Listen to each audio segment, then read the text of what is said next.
Hi friends, இன்றைக்கி ஐயனார் துணை serial பார்ப்போமா? என்ன நடக்குதுன்னு பார்த்தீங்கன்னா, நிலாவும் சோழனும் காரில் உட்காந்து பேசிகிட்டு இருக்காங்க. என்ன பேசுகிறாங்க அப்படின்னு பார்த்தீங்கன்னா, உயில் யார் கையில் இருக்கும், நம்ம எப்படி அந்த உயிலை எடுப்போம் அப்படின்னு சொல்லி ட்ரை பண்ணலாம்னு யோசிச்சுக்கிட்டு இருக்காங்க. சரின்னு யோசிக்கல. ஒரு வேளை நம்ம உங்கள் பெரியப்பட்ட தான் இருக்கும்னு நினைக்கிறேன். ஏன்னா அவர் தான் ஒரு மாதிரி திக்கி திக்கி பேசினார். எனக்கு தெரிஞ்ச அவர்கிட்ட தான் இருக்கும். அதுக்கப்புறம் பார்த்திங்கன்னா, நடேசன் கல் எடுத்து அந்த பூட்டை உடைக்கிறாரு. உடச்சிக்கிட்டு இருக்கையில அங்கிட்டிருந்து சோழன் வராரு, சேரன் வராரு. சேரன் வந்து ஏப்பா தேவையில்லாத வேலை பார்க்குறீங்க அப்படின்னு சொல்லி கேட்குறாங்க. அதுக்குள்ளே பார்த்திங்கன்னா அவங்க அத்தை வந்துட்டாங்க. இல்லத்த நான் அப்பாவை நான் பேசிக்கிறேன் அப்படின்னு சொல்லி சொல்கிறாங்க. உங்களுக்கு இருங்கடா நான் போலீஸ்க்கு ஃபோன் பண்ணுறேன், அப்போ தாண்டா நீங்களாம் அடங்குவீங்க அப்படின்னு சொல்கிறாங்க. உன் மண்டையை உடச்சி ஒன்றுமில்லாம இப்படி ஓடி போயிரு, எம்பிட்டு சொத்து வச்சுருந்தாலும் உங்களுக்கெல்லாம் பத்தலையா, அடங்க மாட்டேங்குதா, என் பிள்ளைகளுக்குன்னு இது ஒன்று தான் இருக்குது, இதையுமே நீங்கள் தூக்கி தின்னுட்டு போகலான்னு பார்க்குறீங்களா, உன் மண்டையை நான் இன்றைக்கி உடைக்காமல் விட மாட்டேன் பாரு அப்படின்றாங்க. அதுக்கு சேரன் சொல்கிறாரு, எப்பா இருக்கு பஞ்சாயத்து பற்றி, நீங்கள் வேறு ஏன்ப்பா விடுங்கப்பா அத்தை நான் கூட்டிகிட்டு போயிடுறேன், நீங்கள் விடுங்கத்த நீ போலீஸ் ஃபோன் பண்ணாதீங்க அத்தை அப்படின்னு சொல்லி சொல்கிறாரு. சொல்லையில் சேரன் எப்படியாவது வாங்க பார்ப்போம், ஏப்பா இப்படி பண்ணுறீங்க அப்படின்றாங்க. போறியா இல்லையாடா, போங்கடா போங்கடா 2 பேரும் போங்கடா, இல்லைன்னா இதுக்கும் சேர்த்து போலீஸ் கேஸ் கொடுப்பேன்டா அப்படின்றாரு. அப்புறம் பார்த்தீங்கன்னா காருக்குள்ளே நம்ம சோழன், பாண்டியன், நிலா எல்லாரும் சேர்ந்து பிளான் போடுறாங்க. எப்படினாலும் சித்தப்பாட்ட இருக்க உயிலை வாங்கிடணும் அப்படின்னு சொல்லி பிளான் போடுறாங்க. அப்புறம் பார்த்தீங்கன்னா சரி வாங்கிடலாம் அப்படின்னு சொல்லிட்டு ரெண்டு பாண்டியனையும் பல்லவனையும் ஒரு வேஷத்தை போட வச்சு அவங்க பெரியப்பாவை மடக்கி பிடிச்சி சும்மா காய்ச்சிக்கு மிரட்டுற மாதிரி மிரட்டி அவர் வாயிலிருந்து நம்ம உண்மையை வாங்கிடுவோம் அப்படின்னு சொல்லி ஒரு பிளானை போடுறாங்க. பார்த்தா சரின்ட்டு அப்புறம் செக்கின்லாம் வாங்கி எல்லாத்தையும் போட்டு மூஞ்சி இஞ்சியெல்லாம் மறைச்சி எப்படினாலும் இன்றைக்கி இது பண்ணிடுவோம்னு சொல்லிட்டு பிளானை வந்து எக்ஸிக்யூட் பண்ணுறாங்க. அப்புறம் என்ன நடக்குதுன்னு பார்த்தீங்கன்னா, நிலா வந்து இதுதான் பிளானு, ஆனால் கரெக்டாக பண்ணிடுங்க அப்படின்னு சொல்லி சொல்கிறாங்க. அப்போ சோழன் பார்த்திங்கன்னா ஒரு இதுகளத்துலேயும் ஒரு குதூகலன்னு சொன்ன மாதிரி அவர் வேறு காமெடி அப்பப்போ ஏதாவது ஒரு காமெடியை சோழன் சொல்லிக்கிட்டே இருக்கார். அதுக்கு அங்கிட்டு பல்லவனும் சேர்ந்துக்கிட்டு காமெடி பண்ணுறாங்க. கடைசியில் பார்த்திங்கன்னா செக்கின்னு போட சொன்னால் எனக்கு வெள்ளை கலரு உனக்கு சிவப்பு கலர்னு 2 பேரும் பாண்டியனும் பல்லவனும் விளையாண்டுக்கிறாங்க. சரின்னு சொல்லிட்டு பார்த்திங்கன்னா திரும்ப சரி இப்போ இது இருக்க பிரச்சனையில் இந்த உங்களுக்கு இன்னும் செக்கின் வேணும்ன்ற என்ன கலர் வேணும்ன்றா பஞ்சாயத்தாடா, நீங்கள் எதையாவது போடுங்கடா. திரும்பியும் பார்த்தீங்கன்னா எனக்கு வெள்ளையை மட்டும் கூறுறா அப்படின்னு சொல்லி பாண்டி கேட்குறேன்.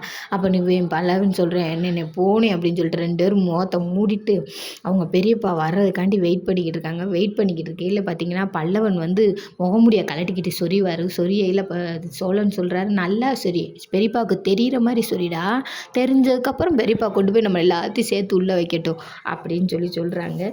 அப்புறம் சரின்னு சொல்லிட்டு இப்போ கரெக்டாக பெரியப்பா வராரு. கரெக்டாக தூக்கிருங்கடா கதையதையே மாற்றிடுறாங்கடா, உங்களை நம்பி தாண்டா இருக்கேன் அப்படின்னு சொல்கிறாங்க. அப்புறம் வந்து அவங்க பேசுகிறதெல்லாம் உங்களுக்கு கேட்கணுன்றக்காண்டி சோழன் நம்பர்லேருந்து பல்லவனுக்கு கால் பண்ணிட்டே நான் கால் பண்ணுறேன் போங்கடான்னு சொல்லி அனுப்பிச்சி விட்றாங்க. அனுப்பிச்சி விடையில் அவங்க பெரியப்பா வந்துக்கிட்டு இருக்காரு.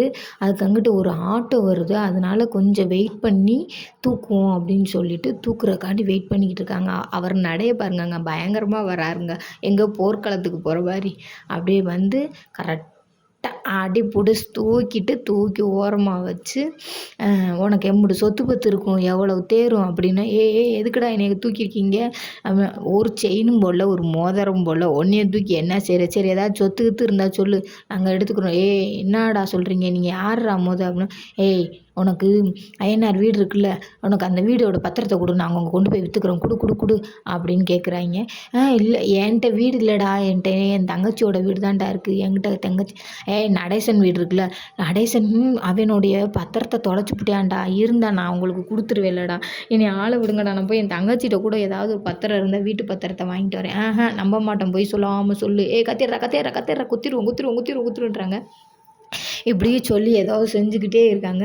அவங்களும் எவ்வளவோ ட்ரை பண்ணி பார்க்குறாங்க அவர் வாயிலிருந்து உண்மையை பிடுங்கிடலாம்னு. கடைசியில் பார்த்தா அவர் என்கிட்ட இல்லைடா, நடேசன் தாண்டா தொலைச்சிப்புட்டேன், அவங்கிட்ட தாண்டா பத்திரம் இருக்குது அப்படின்னு சொல்கிறாங்க. அப்புறம் பார்த்திங்கன்னா எப்படின்னாலும் கறக்கலான்னு பார்த்தோமே, இவர்கிட்டையும் இல்லையே அப்படின்னு சொல்லி நினைக்கிறாங்க. அப்புறம் பார்த்திங்கன்னா நிலாவும் சோழனும் பேசிக்கிறாங்க. இதுக்கு மேலே விட்டால் ஆட்டா கலைஞ்சு போயிடும், இது சரியாக வராது, நம்ம என்ன செய்வோம்னு பார்த்திங்கன்னா நம்ம உள்ளே புகுந்து புகுந்து ஆட்டைய கலைச்சி விட்ருவோம் அப்படின்னு சொல்கிறாங்க. அப்புறம் ஃபோனில் இவங்க பேசுகிறது எல்லாத்தையும் கேட்டு அவங்க அங்கிட்டு இருந்து சிரிப்பாக இருக்குங்க, நல்லா ஜோக்காக இருக்குங்கன்னு நினச்சி பேசிக்கிட்டே இருக்காங்க.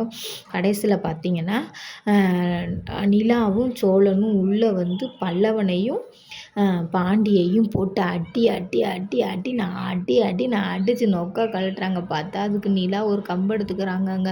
சோழன் போட்டு பல்லவனை போட்டு வெளுக்குன்னு வெளுக்குறாங்கங்க. அங்கிட்டு பாண்டியை பார்த்தீங்கன்னா இது நிலா போட்டு கம்பெடுத்து வெளுத்து அள்ளிடுறாங்க. யாரோ தெரியாதவங்கள அடித்த மாதிரி.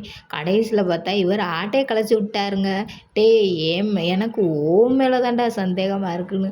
ஆட்டை திருநது யார்ரா இவன் தான் அப்படின்னு சொல்லுவாங்களா மாதிரி. இதோட முடிஞ்சிடுச்சு. புரிஞ்சது சப்ஸ்கிரைப் பண்ணிக்கங்க.